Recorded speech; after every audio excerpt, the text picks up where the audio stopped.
So the legend of this cocktail has it that Hemingway was in Havana and had to pee, as you do when you're into your cups, and he went into a bar called La Floridita, and there was a daiquiri sitting on the counter as he walked by on the way to the head. He picked it up and drank it, as Hemingway was wont to do, and he said to the bartender, "Make me another one of those, twice as much liquor, half the sugar." And the Papa Doublet was born. It's going to be 2 heavy measures of some kind of white rum. This is a blend of island rum.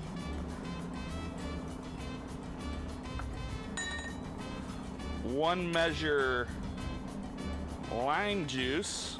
You know, you're making a cocktail on a boat, you use a scant measure of the non-alcoholic ingredients and a heavy measure of the alcoholic ingredients, I think. 1 measure grapefruit, a little less grapefruit than lime there, 1 of those. And this is Luxardo, which is a Italian liqueur made from maraschino cherries. I think it's made from like the stems and the leaves and the cherries. So you're gonna do about a half a measure of that. And then, because I'm fancy and I like things bitter, a couple dashes of orange bitters, like 3. And then, this is simple syrup right here. I'm just kidding, it's just sugar because I didn't make any simple syrup.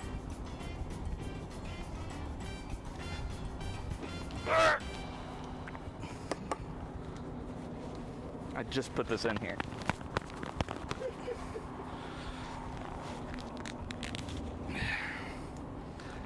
There we go. It's probably like a half a teaspoon of sugar.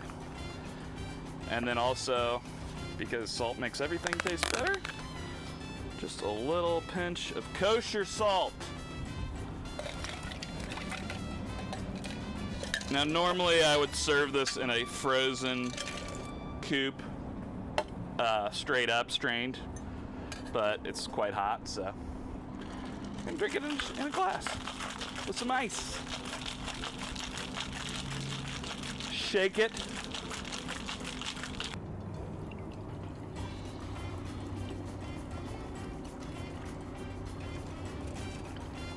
Well, that's why they call it a Papa Doublet, not a Papa Single.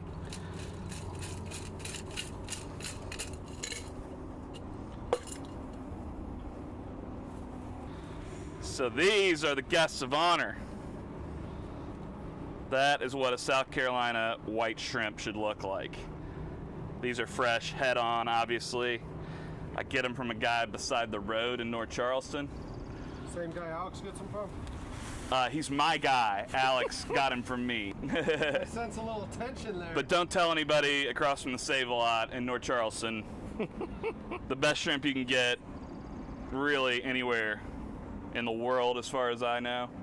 So today gonna make low country boil, Beaufort Stew, Frogmore Stew, depending on where along the low country coast you're from. Not a complicated dish, but it's good. You can pull it off for a party. You can pull it off with just a few minutes notice like today.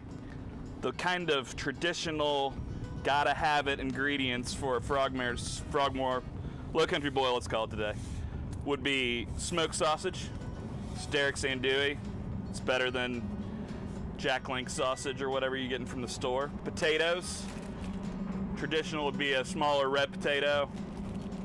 These are fun little gold potatoes. Corn. And shrimp. Now in regards to, you're calling it a low country boil? Yeah. Is there any difference between Frogmore Stew, low country boil? I know there's different preparations, like Louisiana's got a different low country boil than... I think the people from Beaufort call it Beaufort Stew. The people from Frogmore call it Frogmore Stew. But it's all the same preparation. Else, yeah. Occasionally people throw in extra things or change up the Yeah, style. I'm going to throw a few extra things. The mushrooms, I went to Mardi Gras one time and for a bachelor party, and one of the few things I remember. Different kind of mushroom. Yeah. But we went to, I had a local buddy, I had a local buddy down there, and he invited us to his family's place, and they did a huge crawfish boil. And the champignon, if you're a Cajun, but I really like those in a low country boil because they sop up all the good flavor. So I add those, onion, garlic, some lemons, optional. Those are pretty traditional. But, really just corn, shrimp, sausage, potatoes is all you really have to have in seasoning. So white shrimp, you can see they got a green tip on their tail.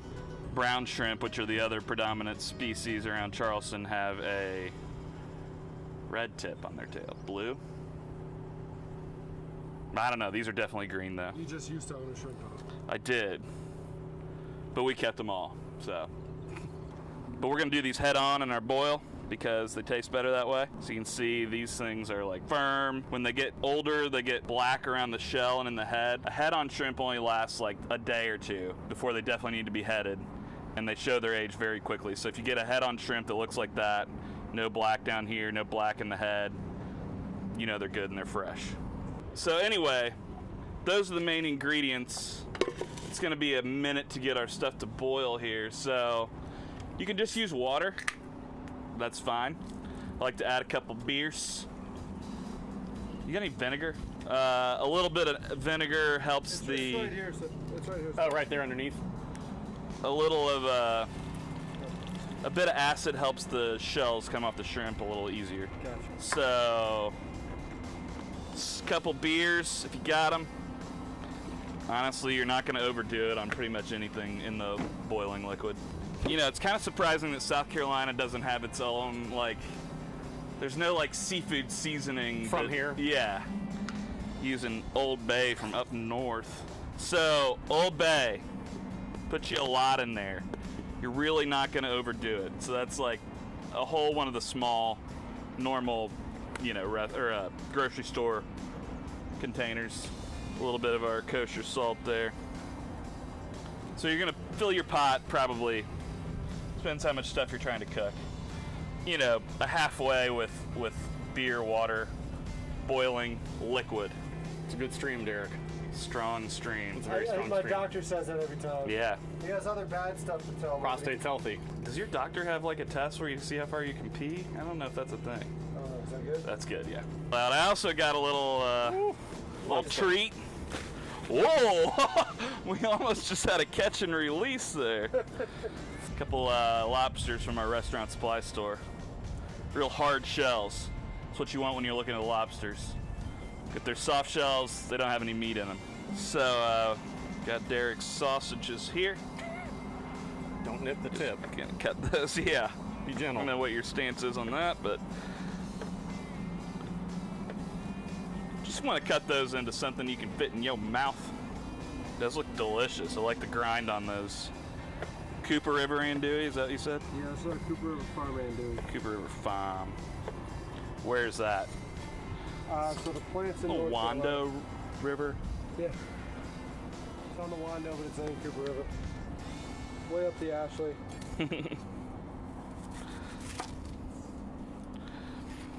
Some Vidalia. Yeah, some not great looking Vidalia there. Thanks, Publix. Good thing they're the most expensive grocery store. You're not sponsored by Publix, are you? You don't really have to peel this. It's not you're not gonna eat this. I mean, I don't, but No. just to flavor up your bowl. Wow. This is one of the larger vessels you'll see come through this area. Derek's got barge envy now. Oh, yeah. Size matters, Derek. That thing's, That's a big old... Derek, that's what you need. yeah. We would just build a tiki bar on that. Nightclub. Yeah, I mean, you could do it all. Party in the hall. Fine dining. Yeah, absolutely. Yeah. Peel some corn. Some great looking local sweet corn. I'm from Indiana originally, so I know a little something about de-silking a piece of corn here. Technique is flawless. I've got an OnlyFans there. Yeah. Colin Shucks. Yeah. I'm still waiting for my first sub on there. I think $20 a month is pretty reasonable, Absolutely. but compared to some of the bills I'm paying on there. She said it was free. What's going on with all that water coming out of the bow thing? Is that a thruster of some sort? I've never seen anything like that. We'll see if it fires up more when he goes through. Yeah, that's a heck of a barge. Only drawing 4 feet. I don't know, how long you think that thing is? 100, 200, 150? Oh yeah, 150. That's pushing just 30 shy of 200. Yeah, with the tug, it's definitely 200. I think it is a thruster. They're firing it up more. I think it is. Seems like it'd be, maybe it's usually underwater, but they're at light draft. What's he got? Not a lot of clearance there. Back to cocktails. Back to yeah. So, I was kind of short notice today, so I didn't prepare anything super elaborate on the food, but I mean, it's the Low Country's second signature dish, probably. Yeah. Next to shrimp and grits. This is a double batch, not a single batch. You making the same thing again? Yep, a little Papa Double. Well, it's a Papa Quadruple, I guess. Papa Uber. Yeah, nice. Alrighty. Oh. Thanks, chef. Sorry. Right, bear. We just finished the bear last night. It's so good. I was actually really impressed with that. It stressed me out bad, some of it. They did a good job capturing hectic kitchen life because it like kind of triggered me a few times. Yeah. Like when the printer won't stop. Oh yeah, when the printer was firing off 75 and he was like blaming it on her, on Sydney or whatever. Yeah. The restaurant I cooked at on Edisto was a super high volume. We had like 5 guys on the line and we would do like 500 covers some night, and it was just like sometimes the printer was up here on the top of the line and it would be piled on the ground before they even got pulled to go up on the board. Nope. And you know, it was all like summer 18 tops from Ohio.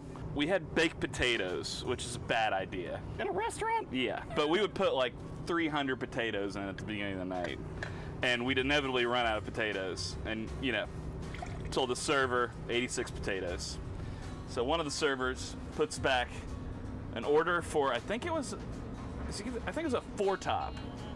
And you got 2 sides and a coleslaw or a salad at this restaurant. Blue plate special.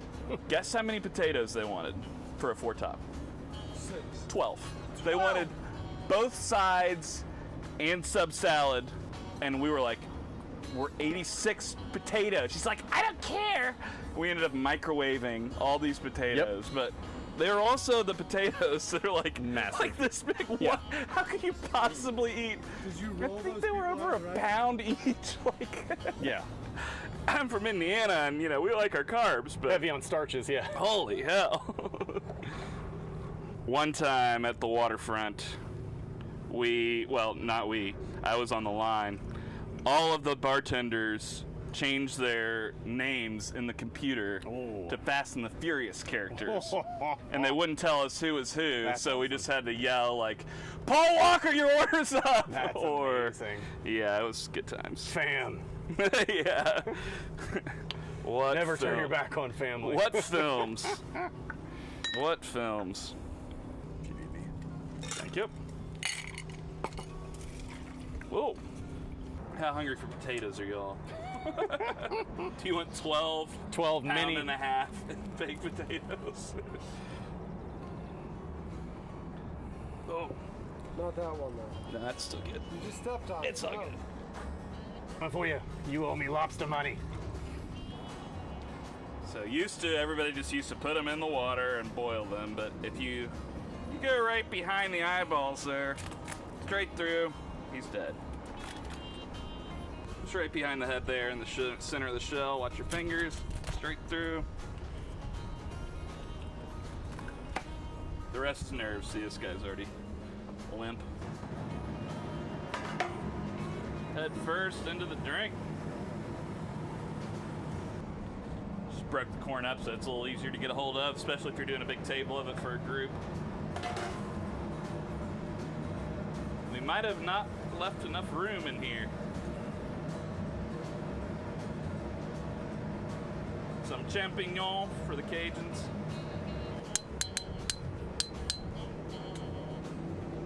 go. All right, we're gonna take our lobsters out and make some room for the shrimp. We'll have to do an objective review. Which is better, a proper shrimp or a lobster? I mean, I know my opinion. In my opinion, a fresh South Carolina white shrimp is the finest thing on the planet to eat. But I like eating a lot of different things. Those are gonna be good. Usually, you know, you just like steam a lobster plain. These will be good because they're actually boiled up in some flavor. All right, heads and all going in. Those are probably gonna take like 3 or 4 minutes. Couple minutes, yeah. Not very long. Go ahead and turn the heat off and just let them steep. And you can tell by the way they look when they're done. They're kind of a C shape. When they're raw, they look like that. It's when the tail curls, correct? Or what's the telltale sign? When the tail curls up. When they're raw, they kind of look like this. When they're perfect, they look like that. And when they're too done, they kind of look like that. Oh, that guy had a piece of sausage hidden in his tail. Smuggling sausages. Coming from over there. That's good sausage. All right, guys. There's the money shot. Oh. 5-second rule. No sausage left behind. So yeah, that's what a perfectly cooked shrimp looks like. Not like this, not like this. Just like a perfect C. You just pinch the head off, it goes back to its home. Good to the guy with the crabs. Thank you for your service.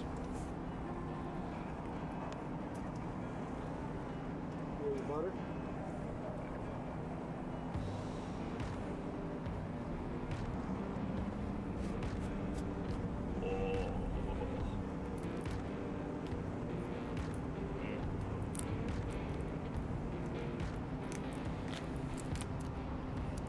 Thank you, Colin. My pleasure.